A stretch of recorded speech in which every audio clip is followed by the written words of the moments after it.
여러분 안녕하세요. 큐타임 시간입니다. 오늘도 하나님 말씀 함께 묵상하며 하루를 힘차게 시작해 보도록 하겠습니다. 오늘 말씀 여호수아 9장 1절부터 15절 말씀 함께 하기 전에 기도 먼저 하겠습니다. 하나님 아버지 감사합니다. 오늘 하루라는 기쁜 하나님의 선물 주심에 감사합니다. 하나님 말씀 묵상으로 하루를 힘차게 시작하려 합니다. 성령님 함께하여 주시옵고 예수 그리스도의 보혈로 저의 죄와 생각을 덮어 하나님 음성 분명하게 들을 수 있도록 인도하여 주시옵소서. 감사드리며 이 모든 말씀 우리 구주 예수님의 이름으로 기도드렸습니다. 아멘. 오늘 말씀 여호수아 9장 1절부터 15절 말씀 함께 읽고 시작하도록 하겠습니다. 이 일 후에 요단 서쪽 산지와 평지와 레바논 앞 대해 연안에 있는 햇사람과 아모리 사람과 가나안 사람과 브리스 사람과 히윗 사람과 여부스 사람의 모든 왕들이 이 일을 듣고 모여서 일심으로 여호수아와 이스라엘에 맞서서 싸우려 하더라. 기브온 주민들이 여호수아가 여리고와 아이에 행한 일을 듣고 꾀를 내어 사신의 모양을 꾸미되 헤어진 전대와 헤어지고 찢어져서 기운 가죽 포도주 부대를 나귀에 싣고 그 발에는 낡아서 기운 신을 신고 낡은 옷을 입고 다 마르고 곰팡이가 난 떡을 준비하고 그들이 길갈 진영으로 가서 여호수아에게 이르러 그와 이스라엘 사람들에게 이르되 우리는 먼 나라에서 왔나이다. 이제 우리와 조약을 맺읍시다.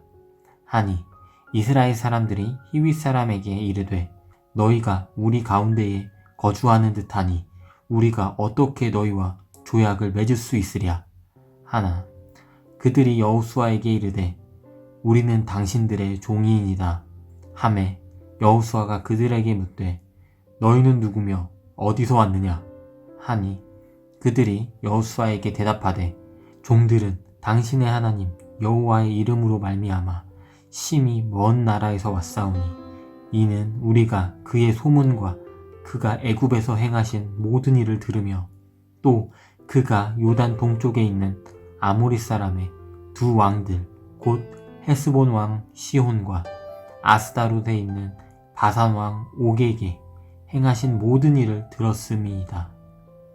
그러므로 우리 장로들과 우리 나라의 모든 주민이 우리에게 말하여 이르되 너희는 여행할 양식을 손에 가지고 가서 그들을 만나서 그들에게 이르기를 우리는 당신의 종들이니 이제 우리와 조약을 맺읍시다 하라 하였나이다. 우리의 이 떡은 우리가 당신들에게로 오려고 떠나던 날에 우리들의 집에서 아직도 뜨거운 것을 양식으로 가지고 왔으나 보소서 이제 말랐고 곰팡이가 났으며 또 우리가 포도주를 담은 이 가죽 부대도 새 것이었으나 찢어지게 되었으며 우리의 이 옷과 신도 여행이 매우 길었으므로 낡아졌나이다 한지라. 무리가 그들의 양식을 취하고는 어떻게 할지를 여호와께 묻지 아니하고 여호수아가 곧 그들과 화친하여 그들을 살리라는 조약을 맺고 회중 족장들이 그들에게 맹세하였더라. 아멘. 자, 오늘 말씀에서 여러분들은 어떠한 주제로 함께 묵상하실 예정이신가요? 저는 9장 14절에 있는 말씀 어떻게 할지를 여호와께 묻지 아니하고 라는 주제로 나아가고자 합니다. 여러분들도 저와 같은 주제가 아니더라도 주제를 잡고 진행하신다면 묵상에서 오늘의 포인트가 어떻게 되는지 조금은 잡고 시작하실 수 있을 것 같습니다. 자, 함께 또 하나님은 어떤 분이신지 그리고 우리에게 주시는 교훈은 무엇인지 살펴보도록 하겠습니다. 지난 시간에 아이성 전투를 승리로 이끈 후에 그 전 실패를 회개하며 자신의 승리에 도취되는 것이 아니라 이번에는 하나님께 기쁨을 영광을 올리고 그리고 율법을 다시금 상기시키는 그런 행사를 가진 이스라엘 사람들을 보았습니다. 그리고 이번 9장에서 살펴보면 이스라엘이 승리한 큰 전투가 있은 후에 요단 서쪽에 있는 산지, 평지, 연안, 모든 사람들, 그 모든 나라들의 왕들이 이 일을 들었습니다. 당연히 큰 전투였으니 들릴 수밖에 없겠지요. 모여서 일심으로 여호수아와 이스라엘에 맞서서 싸우기로 생각을 하는 모든 왕들을 보실 수 있습니다.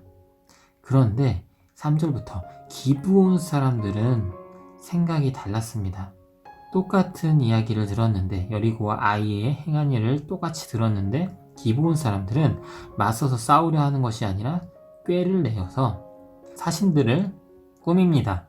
어떻게 꾸미냐면 헤어진 전대, 헤어지고 찢어져서 기운 가죽 포도주 부대, 그리고 곰팡이가 난 떡, 기운 신, 낡은 옷, 이런 식으로 굉장히 먼 나라에서 온 것처럼 사신들의 모양을 꾸며서 이스라엘에 갑니다.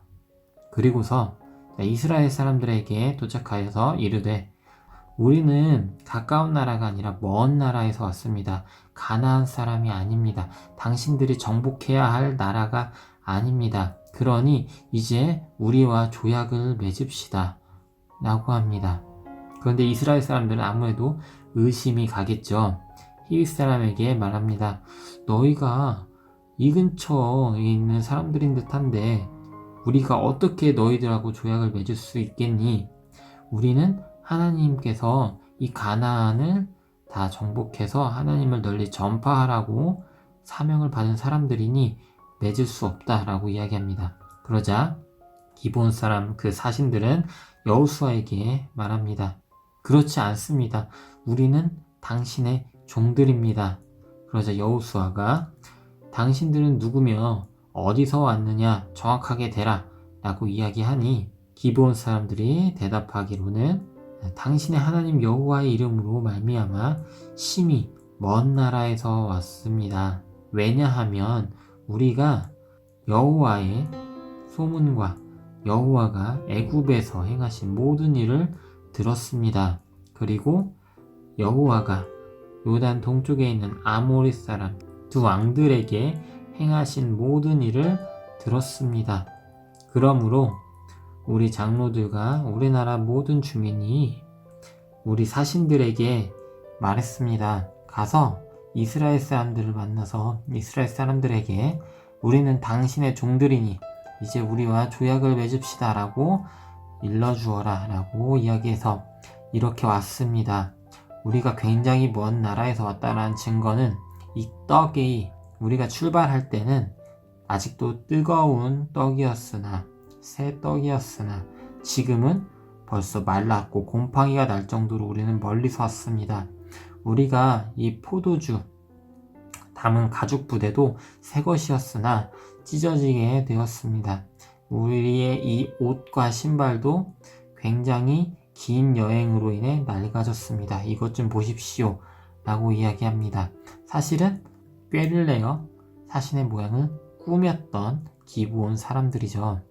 그런데 14절에서 살펴보면 오늘의 주제, 이스라엘 무리들이 그 양식을 보고는 하나님께 어떻게 해야 될지 물어봐야겠다가 아니라 묻지 않고 여호수아와 이스라엘 사람들은 곧 그들과 화친을 해요.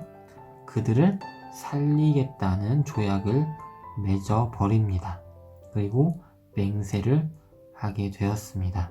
요약하자면 가나안의 모든 왕들은 이전 여리고 전투와 아이성 전투의 소식을 듣고 우리 이러지 말고 힘을 합쳐서 이스라엘에 대항하여 싸워야 한다라고 생각을 한 반면 기브온 주민들은 아니다. 여호와는 너무나 강하신 분이기 때문에 우리가 대적할 수가 없다. 꾀를 내자. 평화의 조약을 맺어서 우리는 살아나야 한다. 그러니 거짓말이라도 해서 살아남자 해서 거짓말을 하게 되었고 이스라엘 사람들은 그 거짓말에 속아 하나님께 묻지 않고 자신들만의 판단으로 화친을 맹세하는, 그리하여서 결과적으로는 하나님께서 주신 사명, 가나안을 정복하라는, 가나안 땅을 이스라엘 너희에게 모두 주겠다, 정복하여라 라는 사명을 지키지 못하게 되는 결과를 가지게 됩니다. 오늘의 말씀에서 여러분들은 어떤 하나님을 찾으셨나요? 그리고 어떤 교훈을 찾으셨나요? 함께 찾아보도록 하겠습니다. 저는 첫 번째로 하나님을요, 이스라엘 사람들이 가나안 사람들에게 하나님에 대해서 전파한 적이 없는데, 모든 가나안 사람들은 벌써부터 애굽에서 이스라엘 사람들에게 하신 일, 요단 동쪽에서 이스라엘에게 해주신 일, 이스라엘에게 해주신 모든 일들을 이미 알고 있습니다. 이처럼 하나님은 성경 외에도 우리 삶에 늘 나타나시는 분. 지난 시간에 제가 언젠가 이야기한 적이 있었던 것 같은데요. 이스라엘 사람이 아니라면 하나님에 대해서 알 방법이 없고, 그러면 그 사람들은 모두 다 지옥에 가나요? 저 또한 이 점에 대해서 궁금해서 목사님을 통해 궁금한 점을 질문을 드렸더니 목사님께서 이렇게 말씀하십니다. 하나님은 성경에서도 우리를 만나주시지만 성경 외적으로도 어떻게든 분명히 우리 삶 속에 하나님은 나타나시게 되어 있다. 큰 예를 들면 이 모든 자연 환경이 다 하나님께서 만든 정말 최고의 산물이고, 우리 한 명 한 명의 하나님의 백성들도 하나님께서 창조하셨기 때문에 우리는 어떻게든 하나님을 알게 된다. 그런데 그것을 하나님으로 믿느냐 안 믿느냐, 그것이 문제가 되는 것이다. 예를 들면 라합처럼, 또는 예수님이 십자가에 돌아가실 때 옆에 있던 도둑처럼 우리는 하나님을 분명히 알게 되는 순간이 옵니다. 그런데 다른 왕들처럼 그에 맞서서 힘을 합쳐 싸울 선택을 하느냐, 또는 기브온 사람들처럼 하나님께 순종하고 하나님께 평화 조약을 맺는 선택을 하느냐는 자신의 선택에 달렸습니다. 그리고 이 모든 가나안 왕들이 지금 겁을 먹는 이유, 그 어떤 존재보다 강하시고 전능하시기 때문입니다. 이스라엘을 애굽에서부터 정말 전능하신 능력으로 이끌어 주셨고, 전투에서도 승리로 이끌어 주신 강하고 전능하신 하나님, 그리고 그럼으로써 두려운 존재가 되었습니다. 하지만 적들에게는 두려운 존재, 우리 하나님의 백성, 하나님의 자녀들에게는 주시는 존재라고 저는 생각이 들었습니다. 자, 그리고 이러한 하나님께서 주시는 오늘의 교훈은요, 첫 번째로 강하고 전능하신 하나님과 함께 하고자 한다면 내가 먼저 그에게 다가가야 한다. 하나님의 존재에 대해서 알았다면 내가 먼저 다가가야지, 내가 먼저 다가가지 않고 그와 싸울 선택을 한다면 하나님과 함께 할 수 없습니다. 그 선택은 내가 하는 겁니다. 다른 사람이 해주지 못합니다. 라합처럼, 기브온 사람들처럼 하나님께 다가가는 사람이 되어야 전능하신, 강하신 하나님께서 저의 편이 되시고 저와 함께 하여 주십니다. 물론 이 부분에 있어서 오늘 기브온 주민들에 있어서 사실은 여호수아서 자체도 전쟁 이야기고, 가나안 땅을 정복한다, 정복이라는 단어 자체가 좋은 의미는 사실은 아니죠. 적들을 살생해서 자신의 땅으로 만드는 것이니까요. 하지만 하나님, 전능하신 하나님을 전파하기 위한 사명을 가지고 한 것이기에, 그 은혜를 가지고 한 것이기에 이 여호수아서는 하나님의 말씀으로서 성경에 기록될 수 있었고, 그리고 기브온 주민들도 마찬가지입니다. 물론 큰 거짓말을 했지만 하나님이 정복하라는 가나안 땅이자 이스라엘 근처에 있는 나라인데도 불구하고 거짓말로서 먼 나라니 우리의 평화를 조약을 맺읍시다 라고 거짓을 임하긴 했지만, 그래도 하나님께 복종한다는, 순종한다는 마음가짐으로 함께하였기에 성경 안에 기록되어지고 평화를 찾을 수 있게 되었습니다. 그러한 간절한 마음과 그 노력은 비난할 수가 없을 것 같습니다. 그리고 두 번째로, 오늘의 주제에 대해서 이야기해야겠죠. 오늘의 주제, 어떻게 할지를 이스라엘 사람들은 여호와께 묻지 않았습니다. 선택의 기로에서 하나님의 백성들이 하나님께 묻지 않고 행합니다. 그러니 잘못된 실수를 범해 버렸습니다. 그래서 선택 또는 결정에 있어서 항상 하나님과 함께 하자.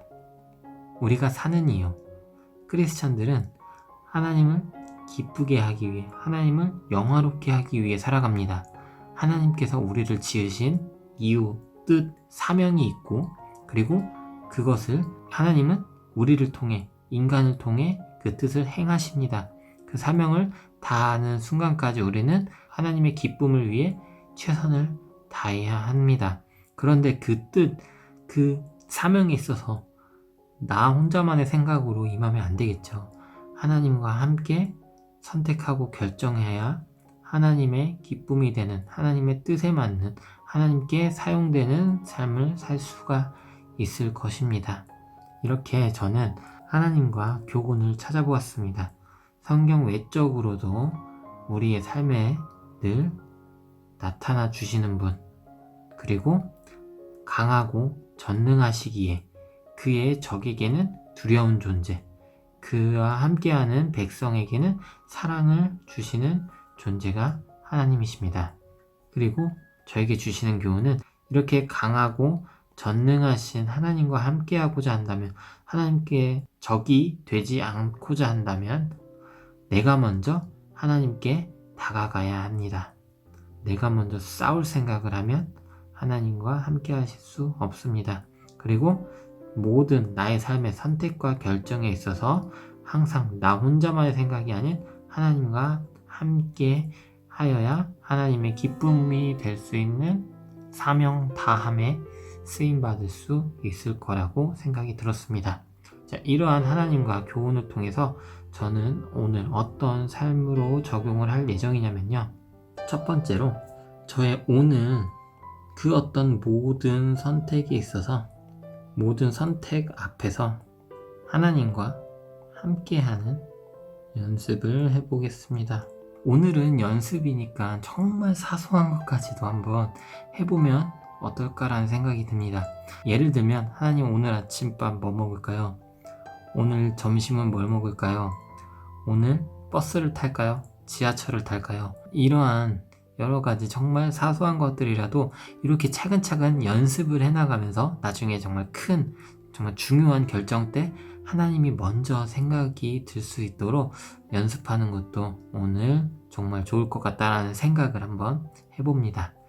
이렇게 저는 한 가지 적용에 대해서 생각을 해보았습니다. 여러분들은 어떠한 적용을 하실 예정이신가요? 그 어떤 적용이든 하나님과 함께하고, 그리고 하나님의 기쁨이 될 수 있는 여러분들의 적용이 되었으면 좋겠습니다. 그러면은 기도로 마치도록 하겠습니다. 하나님 아버지, 감사합니다. 오늘도 하나님 말씀으로 이렇게 기쁜 하루 시작할 수 있도록 해주심에 감사합니다. 하나님은 정말 성경이 아니더라도 이스라엘 백성이 전도하지 않음에도 불구하고 우리의 삶에 함께 해주시고, 그리고 나타나 주시고, 우리가 하나님을 믿을 수 있도록, 하나님을 경외할 수 있도록 하나님께서 이끌어 주심을 오늘 깨달았습니다. 하나님 아버지, 이렇게 강하고 전능하신 하나님 아버지 앞에 저의 모든 삶의 선택은 하나님과 함께 하고자 합니다. 저의 신중하고 귀한 선택에 하나님께서 함께 해주시고 지혜를 주시어서 올바른 선택, 하나님의 기쁨이 되는 선택을 할 수 있는 하나님의 자녀 될 수 있도록 이끌어 주시옵소서. 오늘 하루 건강 지켜 주시옵고, 큐타임 함께한 모든 하나님의 자녀들과 모든 하나님의 자녀들에게 축복 주시길 기도합니다. 감사드리며 이 모든 말씀 우리 구주 예수님의 이름으로 기도드렸습니다. 아멘.